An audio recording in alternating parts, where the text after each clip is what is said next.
Hello, YouTube. TBC hype is officially kicking off, and I figured I'd hop on because I've started recruiting for my own guild. And dude, I'm just excited to get in TBC and get playing.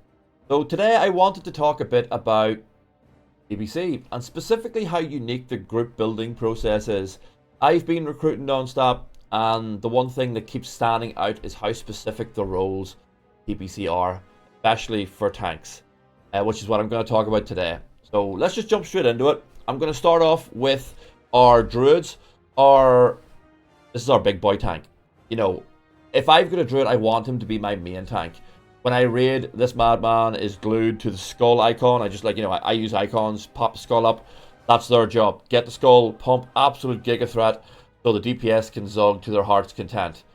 Burrs, they have massive health pools, they have massive armor, they have a simple rotation, and what you're going to want to do with your Druid is you want to put him into a group with as many BM hunters as possible.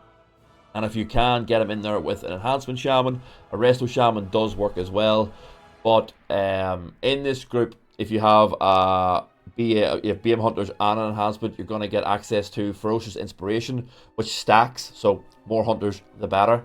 And the shaman will bring Unleash Rage, and I believe their totems do additional attack power as well. If you can also set up like a misdirect rotation with your hunters, that makes life super easy for your Druid, and you just you're nice and fast, you're zugging all the time. All this makes your Burr and his threat insane. It is. You'll never have to have any single target issues, and you're never going to have them DPS complaining that they got actually insta-gibbed if you're doing this correctly.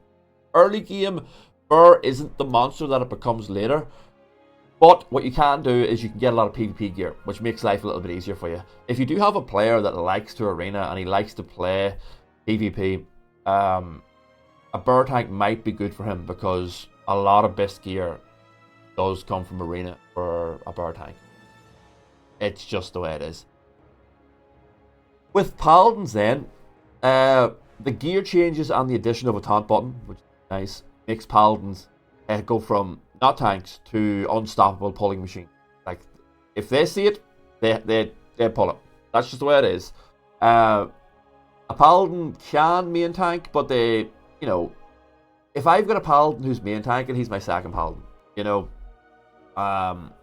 and because they shine at pulling everything that you could fucking see. That's just the way Paladins are.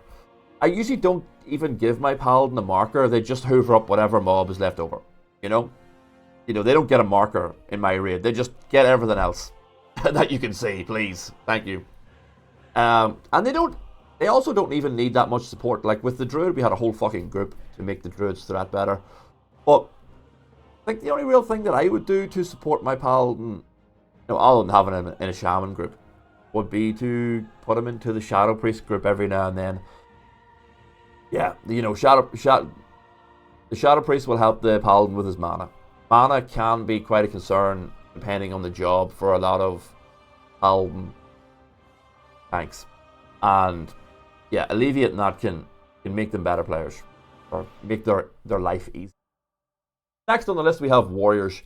Warriors do get a bad rap in TBC, but honestly, I think a prot warrior is pretty mandatory. At least having access to one is. They have amazing utility. They have the opportunity to build really good block sets, and of course they have big CDs. Shield wall and such. They have some really good CDs. I usually assign my warrior to the X if we're like doing trash packs or bosses. Typically, something awkward, like if the Paladin doesn't want to tank a mob, I want my warrior to pick it up and move it away. Things that cleave, or things that need turned around, or something that needs interrupted all the time. That's the warrior. Move it out of the group, and we'll deal with it later. On top of that, specifically for a warrior, this would be my player that I would hope can flex into DPS. With the addition of dual spec and TBC this time round, unlike with the last time we played TBC, we were kind of locked in. I want this guy, if you're a warrior, you're warrior tanking, I want this guy to be able to go Fury. That's just how I feel. Once we don't need 3 tanks, you're going to be my guy dropping down. and DPS them. You know, but here, I just wanted to do a quick rundown, and here's my real point that I wanted to make with this video, and it's super fun as a raid leader, you know. In TBC, every tank has a job. They excel in different areas. They have this little triangle, you know, of like, you're doing this, I'm doing this, and it's never really the same. It's not just, you know, as we've come to learn in the future, is we just pull everything. But not every tank can do that in TBC, so they all have different jobs. There's a certain cooperation. Tanks have this cohesion together. It also, what I like to do as well is it gives a bit of player identity to these guys, these absolute mad lads, and it gives them moments to shine. Like the very first time that I'm facing Ilden as a raid leader, although the other tanks can do it, I want my warrior to be there, and I want him to have gear. That's just the way it is. You know, warriors just, they eat up that mechanic. Can't remember the name of the tank mechanic. But although a Druid can soak it, and a Paladin can eventually get a block set to manage it with Holy Shield, I want my warrior to be there. That's just how it is. I don't want to be like fucking dying on Ilden because our fucking Paladin keeps getting one shot because he's 1 second off pressing Holy Shield. I just want my warrior to deal with it.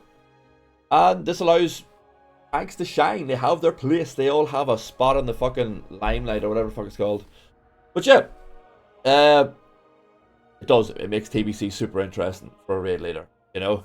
But thanks for watching. I'm going to continue this series with healers and melee DPS and range DPS. So tune into the next one, and I think what we'll do from here, we'll just kind of build a raid comp as we go. So yeah, peace.